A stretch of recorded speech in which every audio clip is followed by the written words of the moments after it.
الشیطان الرجیم بسم اللہ الرحمن الرحیم فاسألوا اہل الذکر ان کنتم لا تعلمون۔ قرآن کریم میں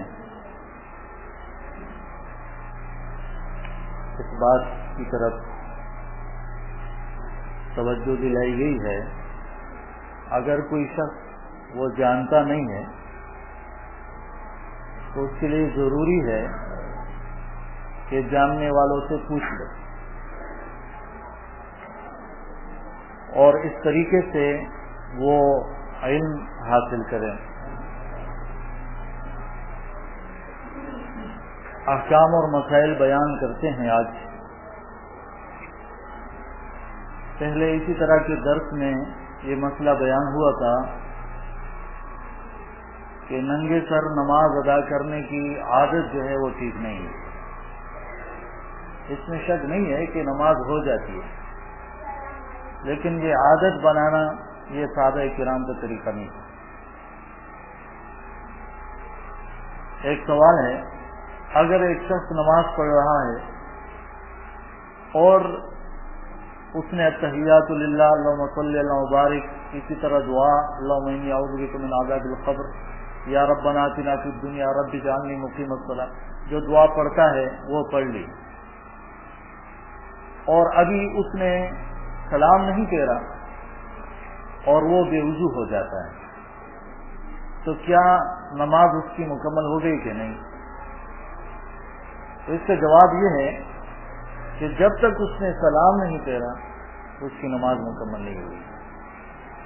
یہ مسئلہ اس لیے بیان کیا کہ کچھ لوگ وہ کہتے ہیں اگر آپ التحیات میں بیٹھے ہو اور اس کے بعد آپ جان بوجھ کے بھی بے وضو ہو جاتے ہو تو آپ کی نماز مکمل ہو گئی نہیں۔ نماز جب تک وہ اللہ اکبر سے نماز شروع ہوتی ہے اور السلام علیکم ورحمۃ اللہ اس پر نماز جو ہے یہ مکمل ہوتی ہے۔ تو یہ مسئلہ ذہن میں رکھنا چاہیے۔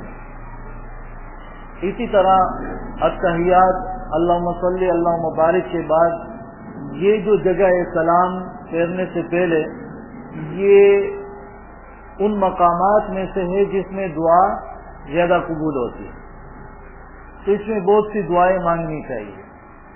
جو امام ہوتا ہے وہ ایک دو دعائیں مانگ لیتا ہے، لیکن اگر آپ انفرادی بیٹھے ہوئے ہو تو کثرت سے دعائیں مانگنی چاہیے، جتنی دعائیں قرآن اور حدیث کی آپ کو یاد ہے تو مانگنی چاہیے، کیونکہ حدیث میں ہے صحیح بخاری میں رسول اللہ صلی اللہ علیہ وسلم نے فرمایا تشہد اور درود کے بعد نمازی کو دعا کا انتخاب کرنا چاہیے جو اسے سب سے زیادہ اچھی معلوم ہو۔ تو معلوم ہوا اللہ کے نبی صلی اللہ علیہ وسلم جو دعائیں پڑھتے تھے تو وہ بھی پڑھنی چاہیے، اور اسی طرح اگر اور کوئی دعا آپ کو بہت اچھی لگتی ہے تو آپ اس ٹائم جو ہے وہ دعا مانگ سکتے ہو۔ جیسے بعض لوگ رب اجعلنی مقیم الصلاۃ یہ دعا پڑھتے ہیں، بعض لوگ ربنا آتنا فی الدنیا وہ دعا پڑھتے ہیں۔ تو اسی طرح رسول اللہ صلی اللہ علیہ وسلم سے جو دعائیں ثابت ہے اس کو پڑھا کیجیے، اللہم انی اعوذ بک من عذاب القبر وغیرہ۔ تو یہ ایک مسئلہ ہے۔ اسی طرح اگر امام جو ہے وہ نماز پڑھا رہا ہے اور وہ غلطی کرتا ہے تو اس کو لقمہ دینا چاہیے۔ مثال کے طور پر اگر وہ قرات کر رہا ہے تو قرات میں غلطی کرتے ہیں تو آپ وہ آیت یا وہ سبق جو ہے وہ اس کو بتا دیں بلند آواز سے، آپ کی نماز خراب نہیں ہوگی۔ اگر کوئی اور غلطی کر رہا ہے، مثال کے طور پر وہ دوسری رکعت کے لیے اٹھنا چاہیے وہ بیٹھ گیا، تو آپ کہو گے سبحان اللہ۔ یہ یاد رکھنا چاہیے سبحان اللہ پڑھنا ہے، اور اس میں بڑی حکمتیں ہیں، یعنی اللہ پاک ہے۔ انسان جتنا بھی بڑا ہو، چاہے امام بن جائے، وہ کمزوریوں سے پاک نہیں ہے۔ اللہ رب العالمین ہر قسم کے عیب، کمزوری اور نقصان سے پاک صاف ہے۔ تو کچھ لوگوں کو یاد نہیں ہوتا کہ ابھی کیا کہیں، تو بعض کہتے اللہ اکبر، بعض کہتے لا الہ الا اللہ، نہیں سبحان اللہ جو ہے وہ کہنی چاہیے۔ رسول اللہ صلی اللہ علیہ وسلم ایک مرتبہ نماز پڑھا رہے تھے تو ایک آیت انہوں نے چھوڑ دیا۔ ایک آدمی نے عرض کیا یا رسول اللہ صلی اللہ علیہ وسلم آپ نے قراءت کے دوران ایک آیت چھوڑ دی تھی، یعنی نماز کے بعد اب اسے کہہ رہا ہے، تو آپ صلی اللہ علیہ وسلم نے فرمایا تم نے وہ آیت مجھے یاد کیوں نہ کرائی، یعنی نماز میں بتلایا کیوں نہیں؟ کہ بہقی میں یہ روایت موجود ہے۔ اسی طرح ابو داؤد میں بھی روایت ہے کہ نبی صلی اللہ علیہ وسلم نے نماز پڑھائی تو آپ پر قراءت جو ہے خلط ملط ہو گئی۔ جب آپ نماز سے فارغ ہوئے تو ابی رضی اللہ عنہ سے فرمایا کیا تو نے ہمارے ساتھ نماز نہیں پڑھی ہے؟ یعنی اگر مجھ سے غلطی ہو رہی تو چڑھا تھا۔ تو انہوں نے عرض کیا کیوں نہیں؟ تو پھر آپ صلی اللہ علیہ وسلم نے فرمایا پھر تمہیں کس بات نے روکے رکھا، یعنی کہ مجھے بتا دیتے غلطی کے بارے میں۔ تو اس طرح کی بہت سی احادیث ہے، اور اس کا مقصد وہ یہ ہے کہ نماز میں اگر امام سے غلطی ہو رہی ہو اس کو بتانے سے آپ کی نماز جو ہے وہ خراب نہیں ہوگی۔ اور ایک اور مسئلہ یہ بھی معلوم ہوا کہ اللہ کے نبی صلی اللہ علیہ وسلم نے ایک آیت چھوڑ دی، کسی نے بتایا بھی نہیں، ٹھیک ہے، لیکن نماز کے بعد جو ہے اللہ کے نبی صلی اللہ علیہ وسلم نے یہ نہیں فرمایا کہ نماز نہیں ہوئی دوبارہ پڑھتے ہیں، نہ جو ہے اس پر سجدہ سہوا کیا۔ تو اس مسئلے کو بھی سمجھ لینا چاہیے۔ کچھ علماء نے کہا ہے اگر 3 آیتیں ولضالین آمین کے بعد آپ نے پڑھ لی ہے، پھر اس کے بعد درمیان میں کچھ آیتیں رہ گئی، آگے آپ نے پڑھ لیا تو کوئی مسئلہ جو ہے اس سے وہ نہیں ہے۔ اور کچھ علماء نے کہا ایک بڑی آیت بھی اگر آپ نے پڑھ لی ہے تو وہ کافی ہے۔ اس مسئلے کو سمجھیں آپ۔ اسی طرح ایک مسئلہ وہ یہ ہے کہ مثال کے طور پر آپ مسجد آ گئے اور نماز ہو گئی ہے، اب آپ دوسری جماعت کرا رہے ہو، 2-3 بندے ہیں، آپ دوبارہ جماعت کرا رہے ہو، یہ کرنا چاہیے کہ نہیں کرنا چاہیے؟ تو دیکھیں یہ جو مسائل الحمدللہ ہم بیان کر رہے ہیں تو اس کا فائدہ یہ ہے کہ لوگ جو اس میں انتہا پسندی کا مظاہرہ کر رہے ہیں اس سے بچا جائے۔ کچھ لوگ کہتے ہیں بالکل جائز ہی نہیں ہے، کچھ لوگوں نے اس سے پوری عادت بنا ڈالی ہوتی ہے، تو دونوں طریقے اچھے نہیں ہوتے کہ روزانہ جو ہے وہ نماز سے جو ہے وہ لیٹ آتا ہے اور دوسری جماعت روزانہ اس کی عادت بنی ہوئی ہے، یہ بھی نہیں ہونی چاہیے۔ اور یہ بھی نہیں ہونا چاہیے کہ کچھ لوگ دوسری جماعت کرا رہے ہوتے ہیں تو لوگ اس سے لڑ پڑتے ہیں کہ یہ کیا کر رہے ہیں، جماعت تو ہو گئی دوبارہ کیوں کرا رہے۔ ابو سعید خدری رضی اللہ عنہ بیان کرتے ہیں کہ رسول اللہ صلی اللہ علیہ وسلم نے ایک آدمی کو اکیلے نماز پڑھتے ہوئے دیکھا تو فرمایا کہ کیا کوئی شخص ہے جو اس پر صدقہ کرتے ہوئے اس کے ساتھ نماز ادا کرے؟ دیکھیں یعنی خواہ وہ اکیلے نماز پڑھے، جماعت کی نماز اور اکیلے نماز بہت فرق ہے نا۔ تو اگر کوئی ایسا ہے جس نے نماز پڑھی بھی ہے لیکن وہ اس کے ساتھ کھڑا ہو جائے تاکہ اس کی جماعت کی نماز بن جائے، تاکہ اس کو جماعت کے ثواب مل جائے اور اس کے لیے صدقہ ہو جائے گا، نفل ہو جائے گا۔ تو یہ ابو داؤد میں جو ہے یہ حدیث وہ موجود ہے۔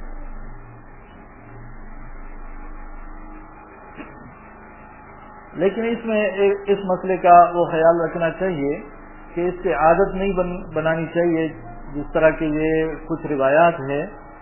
انس رضی اللہ عنہ مسجد میں آئے، ایک مسجد میں آئے، اس میں نماز ادا ہو چکی تھی، تو آپ اپنے گھر گئے، وہاں اہل خانہ کو جمع کیا اور ان کے ساتھ نماز با جماعت ادا فرمائے۔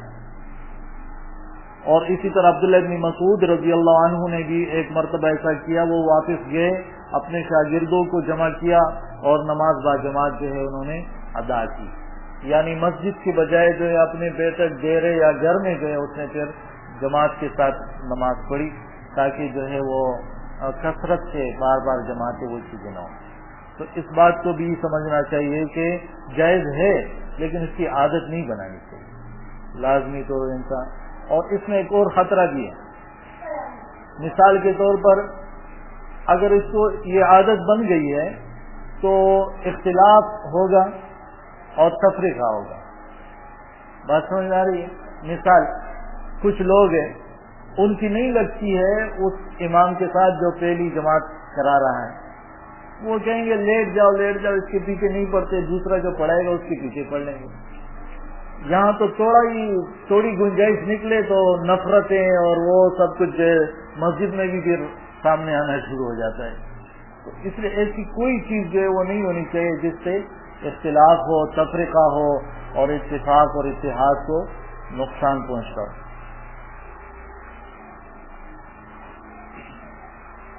اسی طرح ایک مسئلہ ہے اور وہ ہے دو نمازوں کو جمع کرنا۔ یہ شریعت کی آسانیوں میں سے ایک آسانی ہے۔ مختلف مواقع ہیں جس پر جو ہے آپ دو نمازوں کو جمع کر سکتے ہو۔ ایک یہ موقع ہوتا ہے کہ انسان سفر میں ہے، دوسرا موقع جو ہے وہ یہ ہے کہ انسان خوف کی حالت میں ہے، اور تیسرا موقع جو ہے وہ یہ ہے کہ بارش ہو رہی ہو، اور اسی طرح چوتھا موقع وہ یہ ہے کہ انسان بیمار ہو، بہت زیادہ بیمار ہو۔ تو یہ شریعت نے جو ہے اس میں آسانی دی ہوئی ہے۔ تو وہ دو نمازیں اکٹھی کرنا کس طرح ہوگا؟ ظہر اور عصر اور مغرب اور عشاء، یہ آپ جمع کر سکتے ہیں۔ اس کو آگے بھی پڑھ سکتے ہیں اور اس کو پیچھے بھی کر سکتے ہیں۔ مثال کے طور پر ظہر کا ٹائم ہے، آپ نے ظہر کی نماز پڑھی اور اس کے ساتھ عصر کی نماز پڑھ لی، یہ اس کو کہتے ہیں تقدیم، اس کو آگے پڑھنا۔ اور آپ ایسا بھی کر سکتے ہیں کہ عصر کے ٹائم پہ آپ نے ظہر نہیں پڑھی، لیٹ کر دیا، عصر کا ٹائم ہو گیا تو عصر میں پہلے آپ نے ظہر پڑھ لی، پھر اس کے بعد آپ نے عصر کی نماز ادا کی۔ اس کو کہتے ہیں تاخیر، لیٹ کر کے پڑھنا۔ اس کو سمجھ گئے آپ؟ اچھا، یہ دو نمازیں اکٹھی کی جا سکتی ہے۔ اور پھر مغرب اور عشاء، مغرب اور عشاء میں بھی یہ طریقہ اختیار کیا، دونوں میں سے ایک طریقہ اختیار کیا جا سکتا ہے۔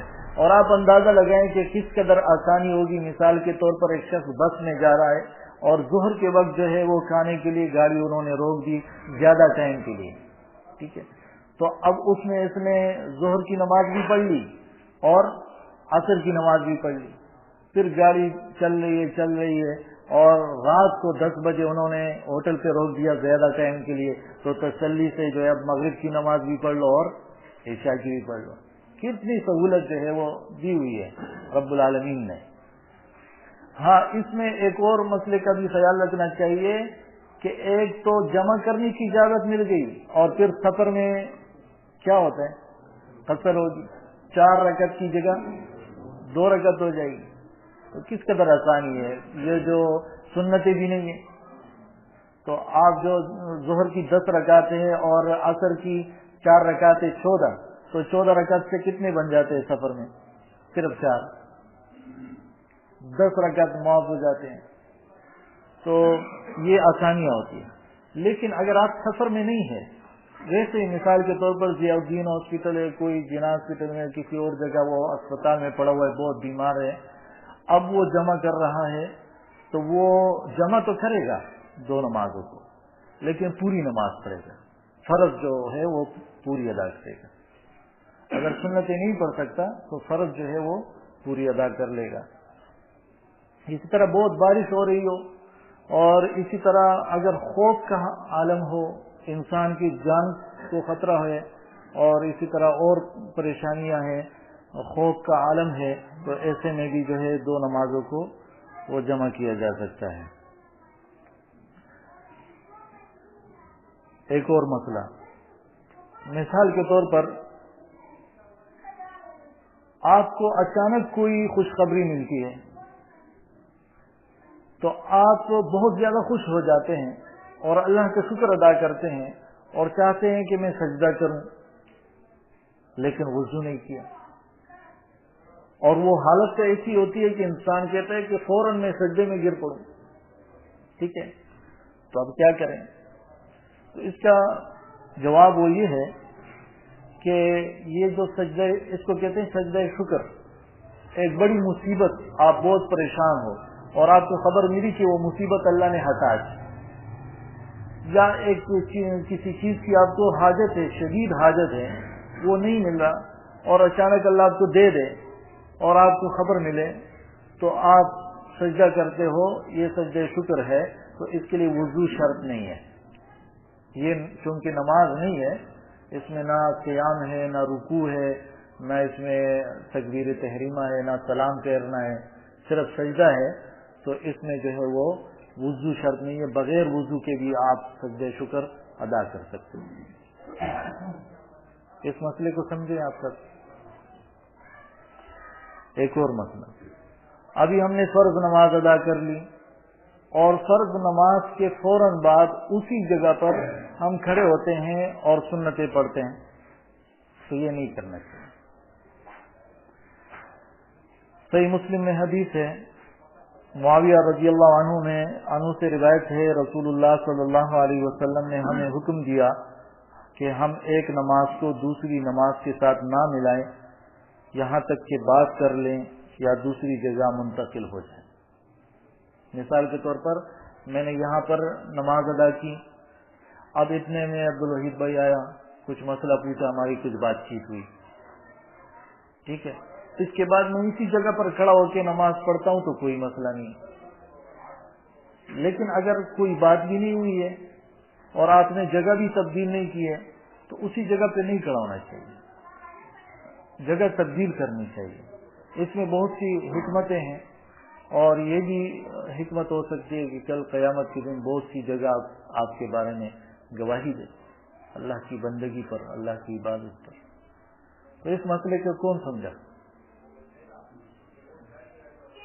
سب سمجھے؟ عبدالعزیز ہے سمجھ گئے.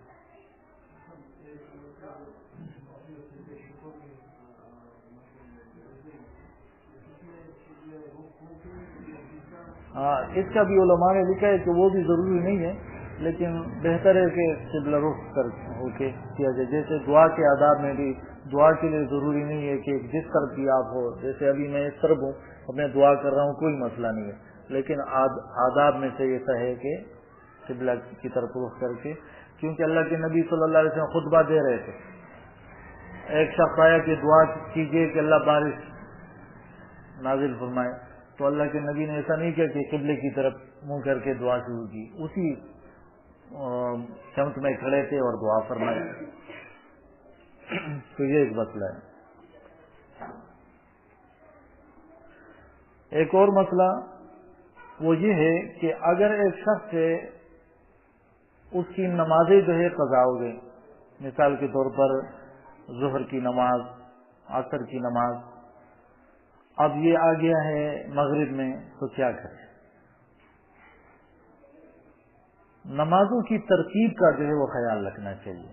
پہلے آپ ظہر پڑھیں, پھر اس کے بعد عصر پڑھیں, پھر اس کے بعد آپ مغرب پڑھیں.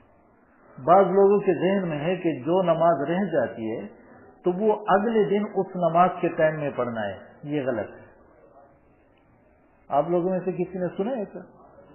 یعنی کہتے ہیں کہ میری ظہر کی نماز قضا ہو گئی تھی, اب جو ہے اگلے دن ظہر کے ساتھ پڑھوں گا. ایسا نہیں ہے, بلکہ جو آپ نماز کا اللہ نے آپ کو موقع دیا, یعنی انسان ہے بھول گیا تھا یا وہ بہت زیادہ مصروف تھا اور اس کے بعد اس کو یاد آیا یا جو ہے اس کی مصروفیت ختم ہو گئی, اب وہ کوئی نماز پڑھ رہا ہے تو اس سے پہلے جو نمازیں اس کی رہ گئی وہ ترتیب سے پڑھ لے اور پھر اس وقت کی نماز جو ہے وہ ادا کرے.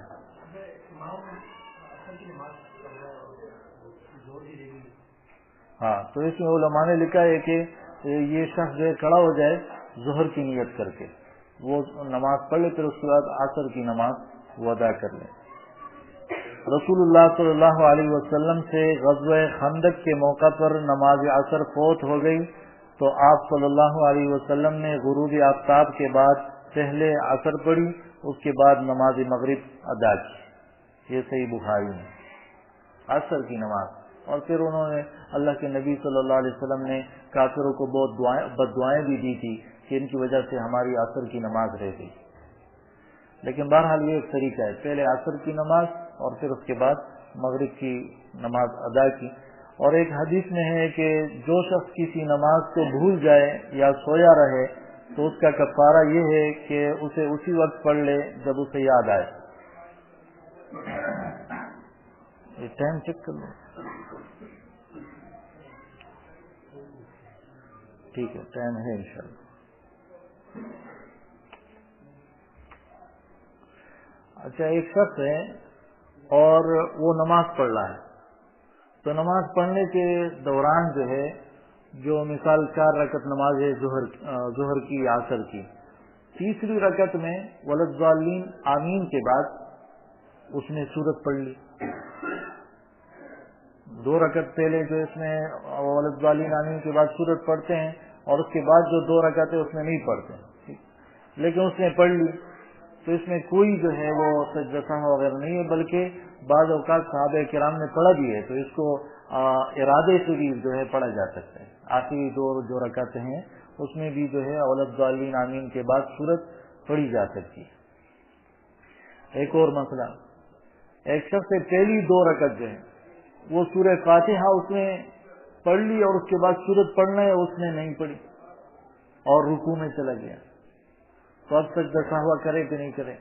اس پر نہیں کرے، لازم نہیں ہے، اس کو پڑھنا چاہیے، پہلی 2 رکعتوں میں لازمی وہ پڑھ لے، لیکن سجدہ سہو اس سے لازم نہیں ہے، کیونکہ ابو ہریرہ رضی اللہ عنہ کی اس پر باقاعدہ حدیث جو ہے وہ موجود ہے۔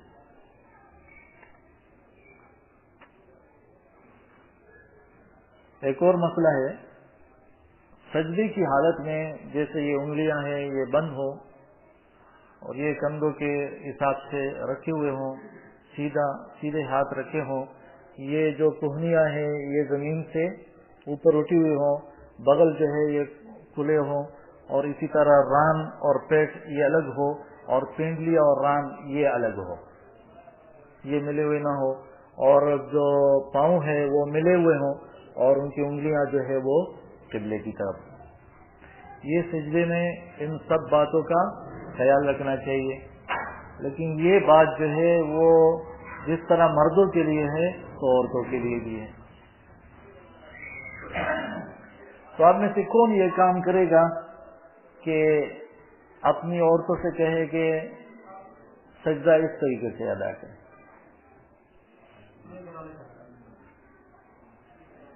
ٹھیک ہے، نہیں دیکھیں، بعض اوقات کسی کو مسئلہ معلوم نہیں ہوتا، اب اس میں جو ہے شریعت نے ان کے لیے وہ نہیں کہ آپ ایسا کریں۔ اچھا، میں آپ کو ایک حدیث سناتا ہوں۔ اللہ کے نبی صلی اللہ علیہ وسلم نے فرمایا کہ کتے کی طرح اور گیدڑ کی طرح آپ جو ہے سجدے میں اپنے یہ نہیں رکھیں، ہاتھ نہیں رکھیں۔ تو یہ صرف مردوں کے لیے ہے کہ کتے کی طرح نہ بنو، گیدڑ کی طرح نہ بنو۔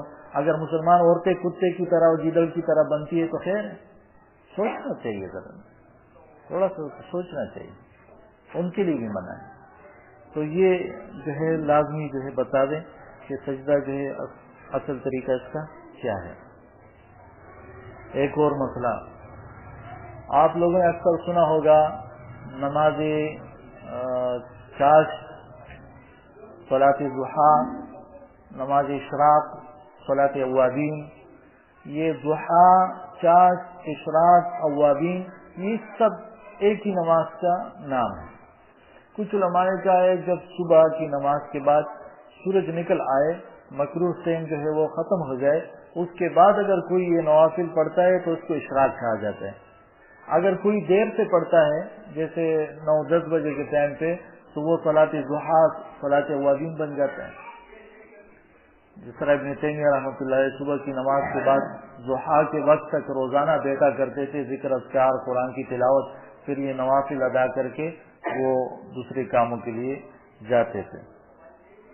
اور اس بارے میں حدیث ہے صحیح مسلم کی، رسول اللہ صلی اللہ علیہ وسلم نے فرمایا، تم میں سے ہر ایک کے لیے صبح صبح تمام جوڑوں کا صدقہ لازم ہے۔ انسان کی جتنی جوڑ ہے 360 ہے، اب ہر جوڑ کی طرف سے صدقہ کرنا چاہیے۔ تو اتنا صدقہ کون کرے؟ تو فرمایا سبحان اللہ کہنا صدقہ ہے، الحمدللہ کہنا بھی صدقہ ہے، اللہ اکبر کہنا بھی صدقہ ہے، اور اچھی بات کا حکم دینا اور برے کام سے منع کرنا یہ بھی صدقہ ہے۔ اب صبح کے ٹائم میں 360 صدقے کون کرے؟ چلو ذکر اذکار کر کے پورا کر لو، سبحان اللہ الحمدللہ کہہ کے۔ اگر کسی کو یہ بھی موقع نہیں ملتا تو ان تمام صدقات سے نماز چاشت کی 2 رکعت کفایت کر جاتی. 2 رکعت آپ نے پڑھ لی اس وقت ایسا ہے کہ آپ نے اپنی پوری بدن کی جو ہے وہ صدقہ ادا کر لیا. اسی طرح ابو ہریرہ رضی اللہ عنہ کا بیان ہے کہ میرے خلیل محمد الرسول اللہ صلی اللہ علیہ وسلم نے مجھے 3 چیزوں کی وصیت فرمائی کہ ہر مہینے 3 دن کا روزہ رکھو اور چاشت کی 2 رکعت نماز پڑھو اور سونے سے پہلے ہی وتر ادا کرو. یعنی انسان دیکھے کہ اگر میں رات کو اٹھ سکتا ہوں تو وہ وتر نہ پڑھے, رات کو پھر پڑھ لے, کچھ رکعت پڑھ لے, آخر میں وتر پڑھ لے گا. لیکن اگر اس کو پتہ ہے کہ میں نہیں اٹھ سکتا ہوں تو خواہ وتر کو ضائع نہیں کرے, وتر جو ہے وہ پڑھ کے پھر وہ سو جائے. یہ حدیث اصل میں امت کے لیے آسانی ہے. یہ تہجد کی نماز ہے, وہ عشاء سے لے کر صبح تک جو اذانوں تک یہ اس کا ٹائم ہے, جس ٹائم میں آپ نے پڑھ لیا. تو اگر پہلے ہی میں نے بتایا تھا اگر کوئی جو ہے وہ چاہتا ہے کہ قیامت کے دن میں تہجد گزاروں کے ساتھ وہ اٹھوں تو یہ ایسا بھی ہو سکتا ہے کہ آپ عشاء کی نماز پڑھتے ہو اور اس کے بعد 4 رکعت فرض, پھر اس کے بعد 2 رکعت سنت, اس کے بعد جو ہے آپ 2 رکعت کر کے آپ نماز ادا کرو جتنا پڑھ سکتے ہو اور آخر میں وتر پڑھ لو, تو یہ آپ کا تہجد بھی ہو جائے. ہاں یہ بات یاد رکھیں کہ بہتر وقت جو اس کا جو رات کے بعد اٹھتے ہیں اور آخری حصہ ہوتا ہے, رب العالمین جو ہے وہ آسمانی دنیا پر تشریف لاتا ہے اور نزول فرماتا ہے اور کہتا ہے کوئی ہے جو دعا مانگے میں اس کی دعا قبول کروں, کوئی ہے جو مجھ سے مانگے میں اس کو دوں. تو وہ الگ بات ہے فضیلت, لیکن ایک ہوتا ہے کہ جائز ہونا کہ وہ عمل ہو جائے اور ایک ہوتا ہے کہ اس کے زیادہ سے زیادہ ثواب. ان مسئلوں میں فرق ہوتا ہے. اسی طرح صحیح مسلم میں اور صحیح بخاری میں عائشہ رضی اللہ عنہا سے, ام ہانی رضی اللہ عنہا سے اس نماز کے 4 رکعت بھی وہ نقل ہیں اور 8 رکعت بھی. تو معلوم ہوا کہ یہ جو نماز ہے صبح کی چاشت اور ضحیٰ اشراق کی, آپ 2 رکعت پڑھتے ہو, 4 پڑھتے ہو, 8 پڑھتے ہو, آپ پڑھ سکتے ہو.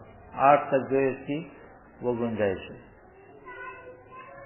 آخری مسئلہ بیان کرتے ہیں کیونکہ رحیم اللہ بھائی جو ہے وہ پریشان ہو رہے ہیں.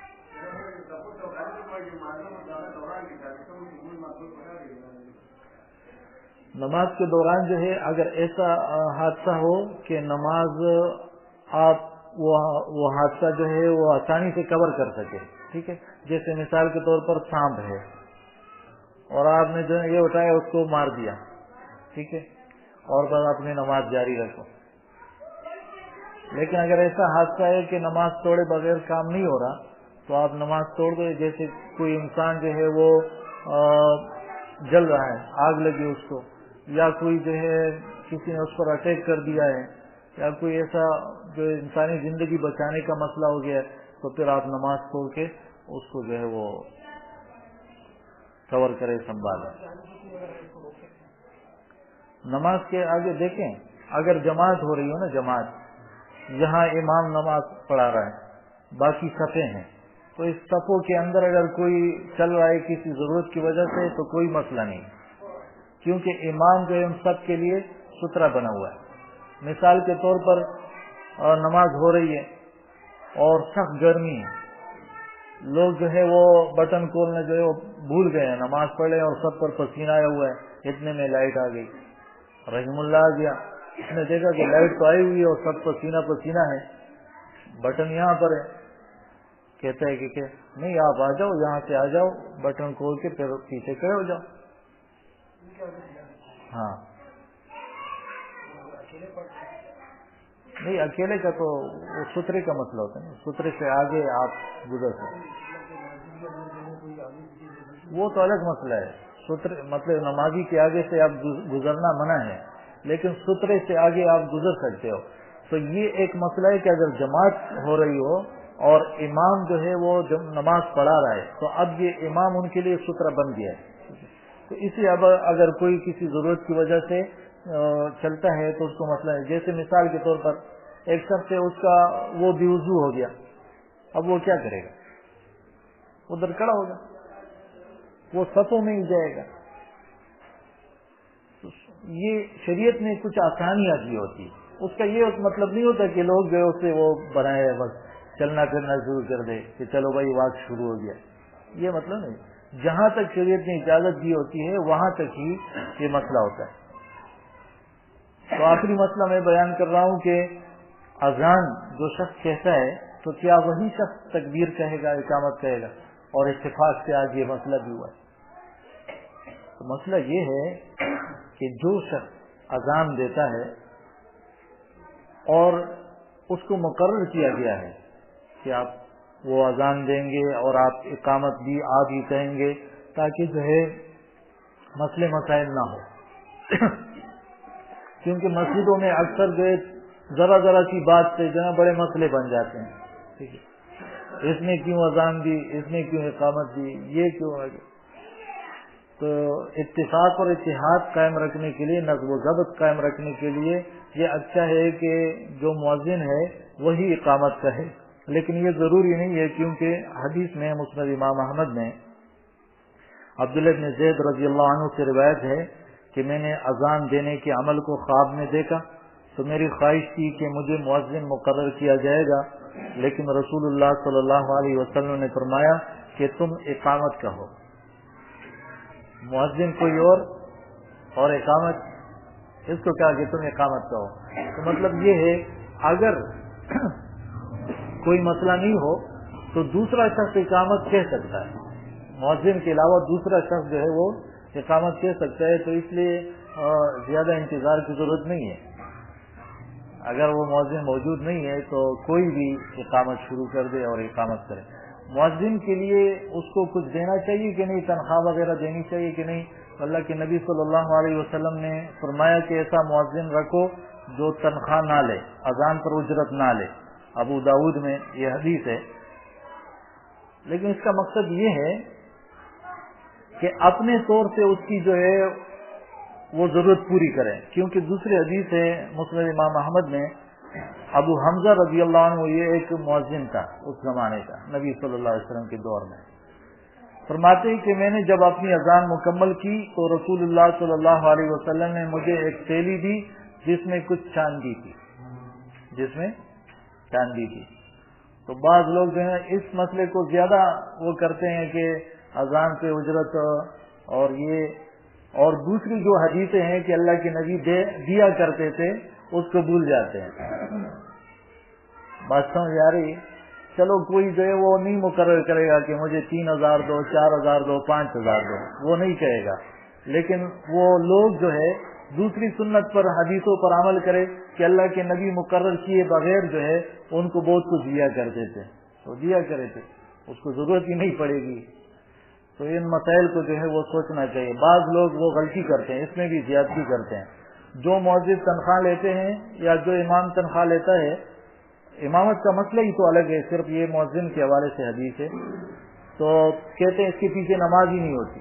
بعض لوگ اللہ ان کو ہدایت دے، شیخ سدیس، شیخ سریم اور مکہ اور مدینہ کے جو ائمہ ہیں ان کے پیچھے بھی نمازیں نہیں پڑھتے، کہہ رہے ہیں یہ تنخواہیں لیتے ہیں۔ تو تنخواہ لینا کیا بری بات ہے؟ اور ان کو گورنمنٹ دیتی ہے، حکومت دیتی ہے تنخواہ۔